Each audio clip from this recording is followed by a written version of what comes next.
بزرگ فرماتے ہیں میں نے دعا مانگنے کا طریقہ اپنی بیوی سے سیکھا۔ حضرت وہ کس طرح؟ فرمانے لگے میری بیوی نے نا مجھے کوئی کام بتایا، کچھ پیسوں کی ضرورت کے لیے کہا، تو میں نے اسے کہا کہ بھئی ابھی میرے پاس نہیں ہے، کچھ دنوں میں آتے ہیں تو میں دے دوں گا۔ عورتوں کی عادت ہوتی ہے وہ بار بار یاد کراتی ہیں۔ 2-4 دنوں کے بعد پھر اس نے کہا حضرت وہ میں نے کہا تھا کچھ پیسے، میں نے اسے کہا کہ ابھی میرے پاس نہیں ہے، کچھ دنوں میں ملتے ہیں تو میں تمہیں دے دوں گا۔ اس نے کچھ دنوں کے بعد پھر کہا حضور وہ میں نے کچھ پیسے کہے تھے۔ فرماتے میں نے ڈانٹ دیا، میں نے کہا کہ کیا تو روز مجھے شرمندہ کرتی ہے، کہا نا میرے پاس نہیں ہے، ہوں گے تو دے دوں گا، تو روز یاد کراتی ہے۔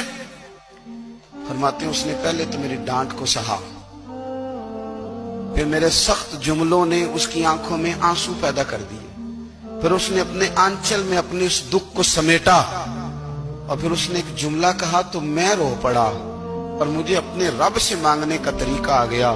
مجھے کہنے لگی حضرت جی آپ نے ڈانٹ دیا، میں نے سہ لیا، پر آپ ہی میرے شوہر ہیں، بتائیں نا آپ سے نہ کہوں تو میں کس سے جا کے کہوں۔ فرماتے ہیں میں رو پڑا، اور میں کھل کے رویا، اور میں تڑپ کے رویا، اور پھر میری سسکیاں بند گئیں۔ تو مجھے کہنے لگی آپ کو کیا ہوا؟ میں نے کہا مجھے بھی دعا مانگنی آ گئی ہے، جب میں اسے کہوں گا نا اللہ تو ہی میرا رب ہے، میں تجھ سے نہ کہوں تو میں کس سے جا کے کہوں؟ میں کیوں کسی بندے سے سوال کروں؟ میں کیوں کسی دنیا دار سے کہوں؟ میں تیرے بندوں کا، نیک بندوں کا وسیلہ لے کے، تیرے محبوب کی غلامی لے کے تیری بارگاہ میں آیا، تجھ سے نہ مانگوں تو کس سے مانگوں؟